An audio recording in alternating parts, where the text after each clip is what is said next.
The year is 1963. In Barbados, twins June and Jennifer Gibson are born.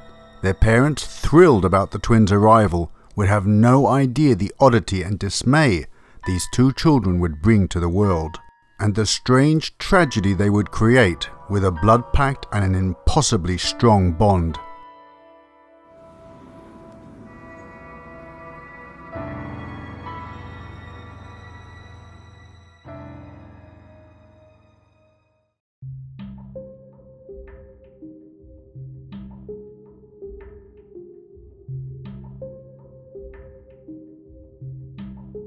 June and Jennifer were the daughters of Caribbean immigrants Gloria and Aubrey Gibbons.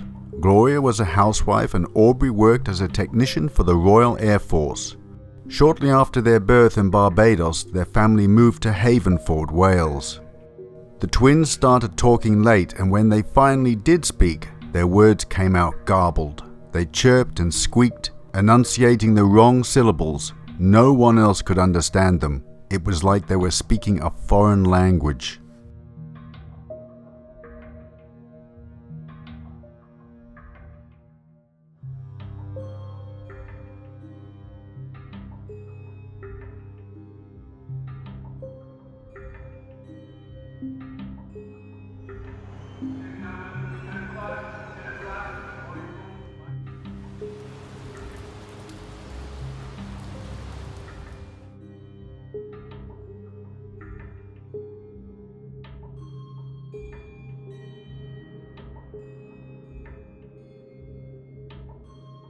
As they grew up, the twins became inseparable, and their particular use of high-speed Bajan Creole made it difficult for people to understand them. Not only that, they were the only black children at school, which left them feeling ostracized and unable to make other friends. The inability to properly communicate or socialize with other students at school proved traumatic for June and Jennifer. So much so that the school administrators decided to dismiss them early each day from class, so that they might avoid bullying from the other classmates.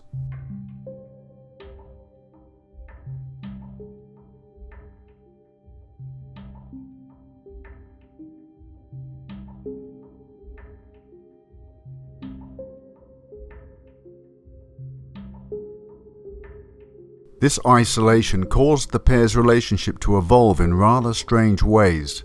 Their language became even more idiosyncratic at this time. Soon it was unintelligible to others. Their private language qualified as an example of cryptophasia, a phenomenon of a language developed by twins that only the two children could understand.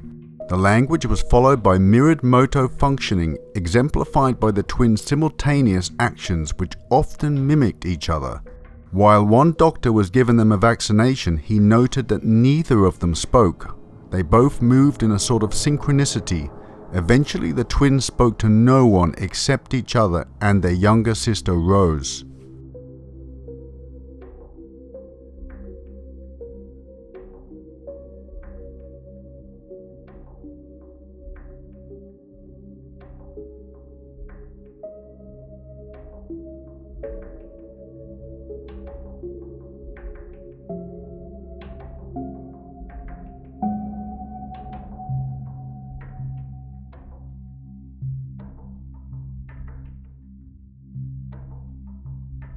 When the twins turned 14, a succession of therapists tried unsuccessfully to get them to communicate with others.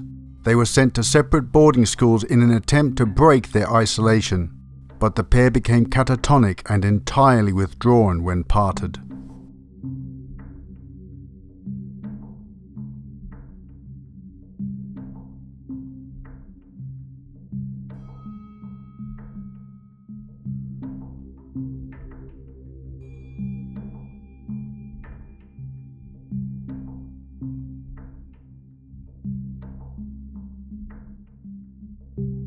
When they were reunited, the two spent several years isolating themselves in their bedroom, engaged in elaborate plays with dolls. They created many plays and stories in a sort of soap opera style, reading some of them aloud on tape as gifts for their sister. Inspired by a pair of gift diaries at Christmas 1979, they began their writing careers. They sent away for a mail-order course in creative writing and each wrote several novels. Set primarily in the United States and particularly in Malibu, California, the stories involve young men and women who exhibit strange and often criminal behavior. What time are you coming back home? About 9 or 10 again. Move along anyway. Don't come back too late. I won't. Bye.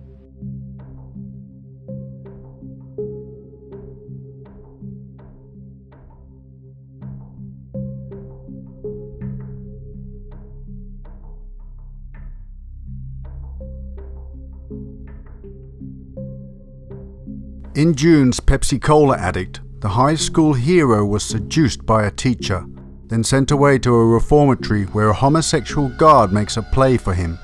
In Jennifer's The Pugilist, a physician is so eager to save his child's life that he kills the family dog to obtain its heart for a transplant.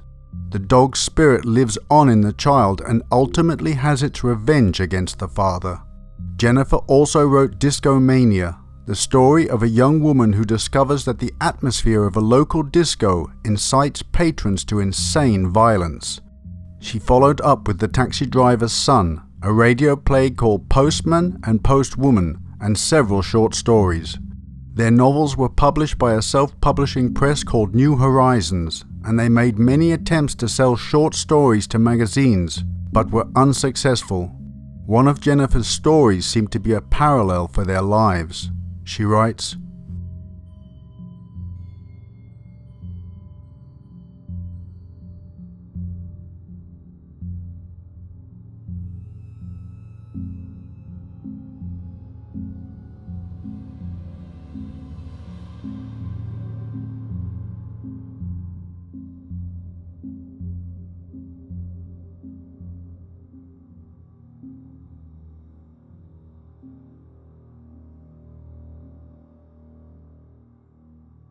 the two parrots, whose names were Polly and Perkins, often talked of how they longed to get back to their native land.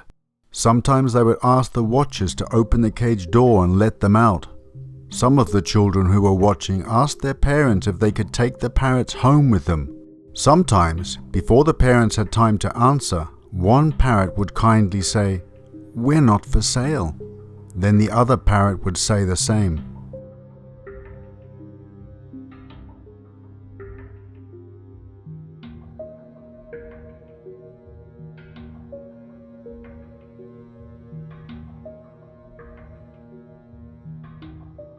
By the time they reached 15, the girls committed a number of crimes, including arson, which led to their being admitted to Broadmoor Hospital, a high-security mental health hospital.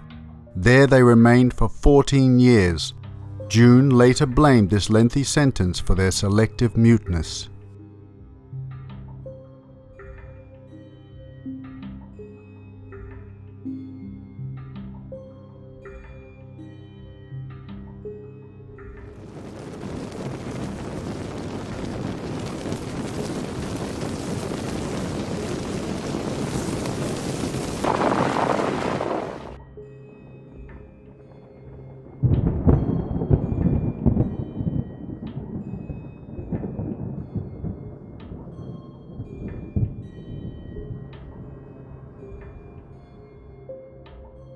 Juvenile delinquents get 2 years in prison. We got 12 years of hell because we didn't speak. We lost hope, really. I wrote a letter to the Queen asking her to get us out, but we were trapped.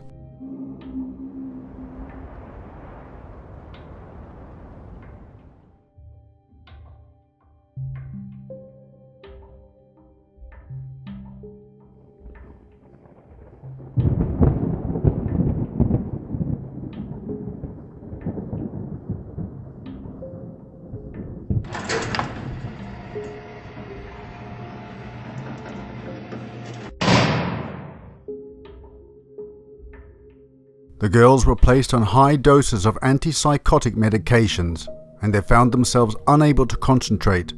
Jennifer apparently developed tardive dyskinesia, a neurological disorder resulting in involuntarily repetitive movements. Their medications were apparently adjusted sufficiently to allow them to continue the copious diaries they had begun in 1980, and they were able to join the hospital choir, but they lost most of their interest in creative writing.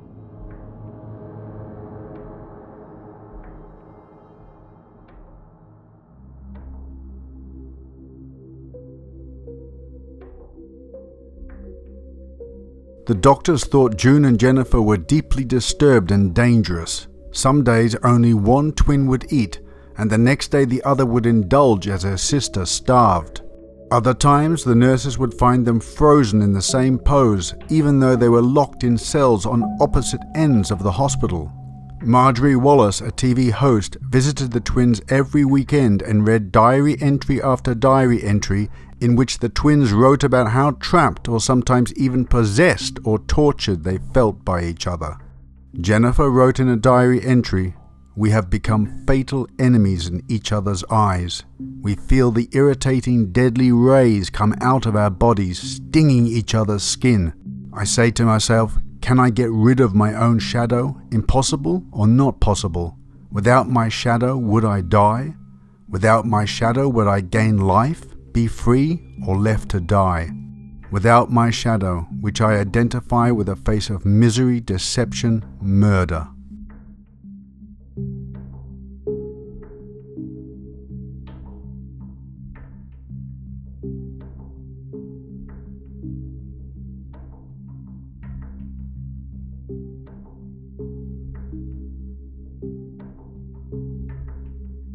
Nobody suffers the way I do, not with a sister.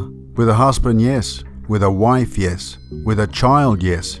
But this sister of mine, a dark shadow robbing me of sunlight, is my one and only torment.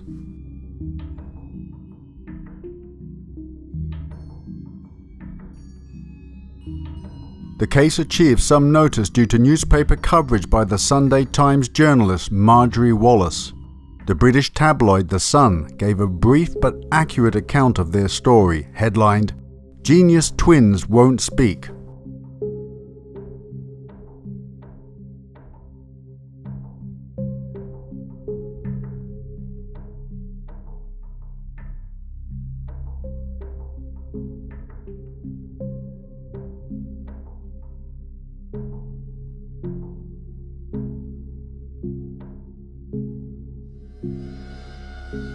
The girls always had a long-standing agreement that if one died, the other must begin to speak and live a normal life.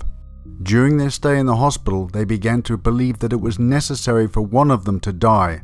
Broadmoor staff claimed to hear June and Jennifer quarreling violently about who would be the one to die. After much discussion, Jennifer agreed to be the sacrifice. In March 1993, the twins were transferred from Broadmoor to the more open Caswell Clinic in Bridgend, Wales.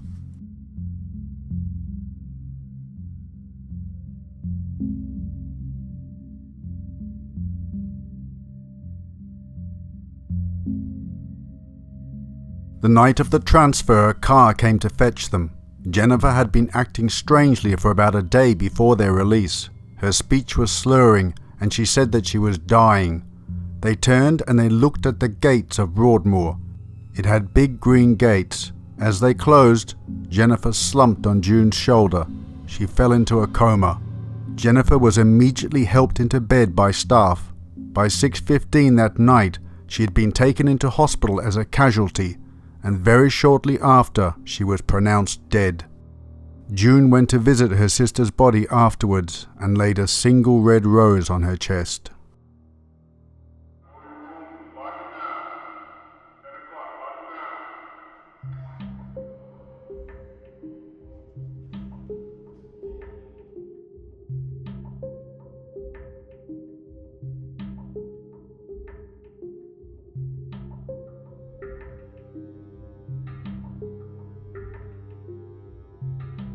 The cause of Jennifer's death still remains a mystery. The autopsy revealed acute myocarditis, a sudden inflammation of the heart.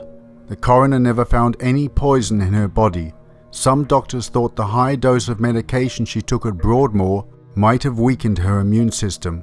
but the twins had received the same treatment during their time in Broadmoor, and June was in good health when Jennifer died. Jennifer is now buried under a headstone engraved with a poem written by June. It reads, "We were once two, we two made one, we no more two. Through life be one, rest in peace." Revealed that on a visit a few days later, Wallace recounted that June was in a strange mood. She said, "I'm free at last, liberated, and at last Jennifer has given up her life for me."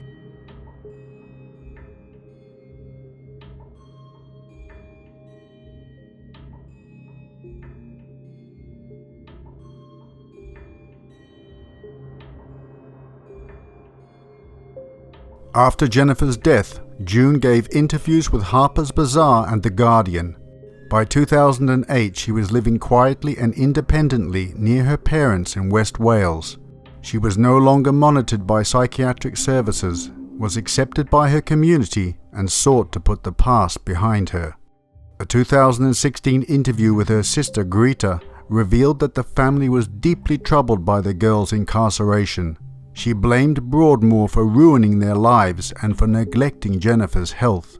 She had wanted to file a lawsuit against Broadmoor, but Aubrey and Gloria refused, saying it would not bring Jennifer back. June, who dreamed of marriage, children, and becoming a writer, has not fulfilled any of her ambitions. Instead, she lives in a rented house in the center of town and rarely goes out, apart from visiting her family and meeting up with them on special occasions.